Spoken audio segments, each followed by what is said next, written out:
I think I might be schizophrenic.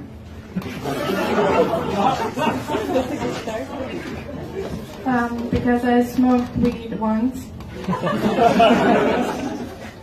It wasn't really weed, it was a fireplace cleaning powder. And I don't think you're supposed to smoke that, especially when you're 12. And I wish that I had a cool, badass story to tell about it, but I just called the police on myself. And my friend took my phone and called her mom, and she took us home, and she was really, really disappointed. She said she could have sold us better weed. And after that, I was really scared of doing drugs. And I know that you're thinking because of my badass exterior, I am not, but I really am. But then when I moved here, I was like, okay, weed is legal, so I could do it. And then I smoked weed. I had a brownie. And then I understood everything. I saw myself being programmed in front of a broken TV as a toddler. And then I looked back at myself, and I looked back at myself. And then I opened my eyes, and I saw everyone as a code, and we all came from the same source. So I got really scared, so I called my parents, and I said, hey, I'm so sorry, I can't love you anymore.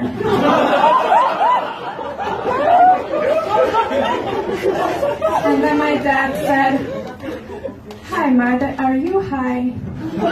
And I'm like, of course he would say that, he's from the same source.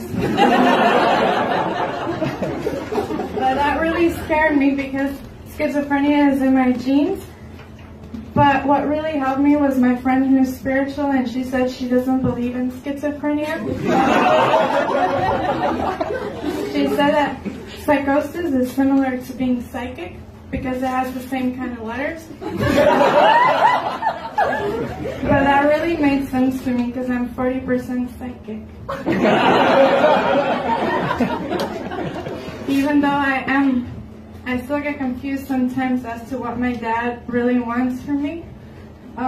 He owns a truck repair company or something to do with hydrotechnics, and hydro is water, so I think it's something with water and cars that can go in water. And he always took my brother to work there for the summers, and then when I was old enough, I wanted to go there too, and he just looked at me and said, Mother, we don't need a secretary. And that really pissed me off, because I could be the best secretary, and he didn't need me, so that was...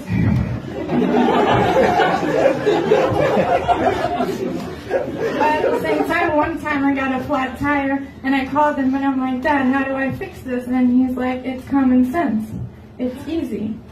And I think it was because when I was standing there, 4 guys stopped and asked if I needed help. He also didn't want me to be a psychologist, but then I was like, no, Dad, I hate working anyways. And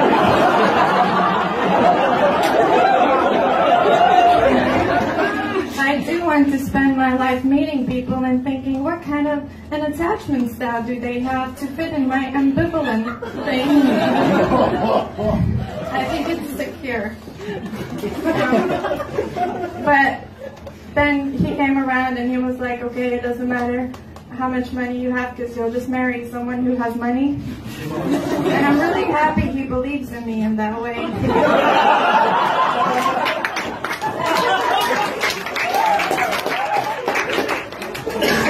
But it doesn't matter for him who I'm dating as long as it's within the race. He says it's true.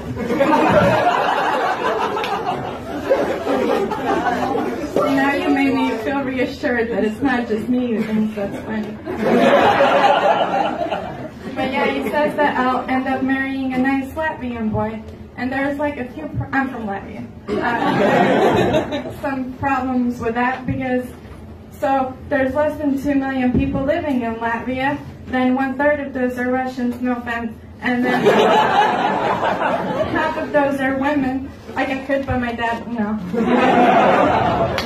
And then out of those, most people are out of my age range, but then out of those, you have to take into account the education level, and then of course personality and horoscope, and then there's like 4 people left, and I know those people, and 3 of them are taking it, and 1 of them is my ex, so I feel like I fucked that up.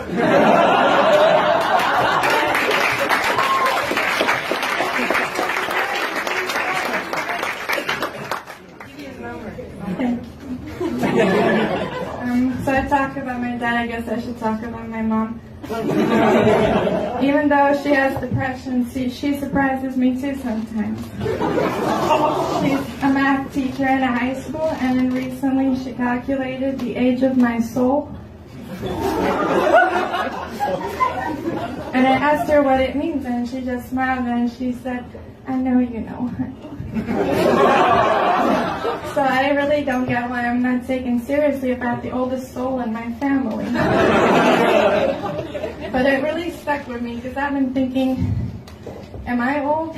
Like, I do talk to myself a lot. It might be schizophrenic, but I'm not racist. Like, I don't think I am. But I've been working at the sushi place recently, and there's, like, why are you laughing? Okay. A lot of people that work there are Asian, and I'm not. And the boss always makes really good guac for lunch and dinner and breakfast. And then I was eating it, and there were these 4 other guys in the room, and they're like, and I'm just thinking, man, I'm so lucky to have this job. I love Asian food. And then the guy's like, "Do you like the food?" And in my head, I'm like, "I love Asian food, I love Asian food." Is that racist to say? Like, I know it's not. I asked one of my Asian friend, Alfred, and he said it's not racist to say that in case you're in a situation like that. But I was like, is it racist? Because I'm praising the food, so it really shouldn't be. But on the other hand, I can't imagine myself saying, "I love black food," but then what is even black food? Is it like, what if it sounds like I'm saying food that is actually black, but nothing can be really black if they just discovered that new black color that's like full on black, and nothing can be like that. Maybe charcoal, but it's not a food really, you wouldn't think. Does that mean that I'm saying that black people have no like culture with? But that's African food, so did I just compare black to Asian? Why didn't I just say yellow to begin with? That's really racist. So then I'm like, okay, top 5 Asian foods. Curry, oh, that's Asian. Lemon, I ate lemon as a kid as a food, but is it really food? It's not a full meal. I ate it as a snack, but do I mean food as in a meal, or food as in that can also be a snack at the same time? And then they were just like, "Do you fucking like the food?" And I'm like, "Yeah, I love your people food."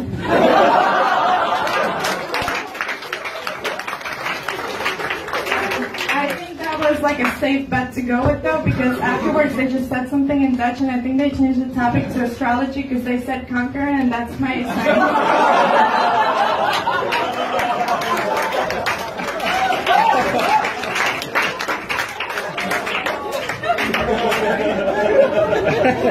So, yeah, I overthink sometimes.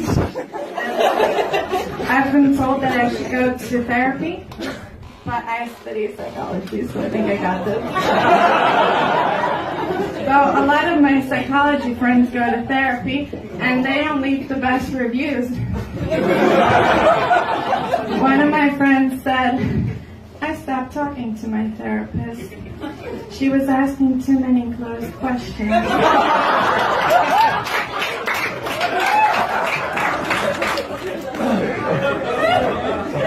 And my other friend was telling me about a lot of shit that's happening in her life, and I'm like, "Damn, what does your therapist say about that?" And she's like, "I didn't tell him." So now she goes there, but no one's sure why she's going there.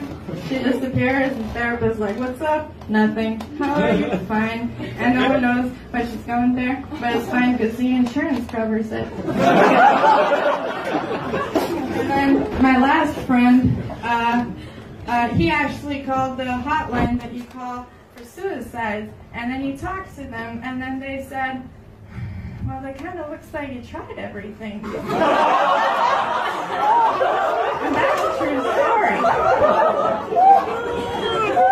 And I already say that to myself a lot, so I don't need to call someone to tell me that. Thank you.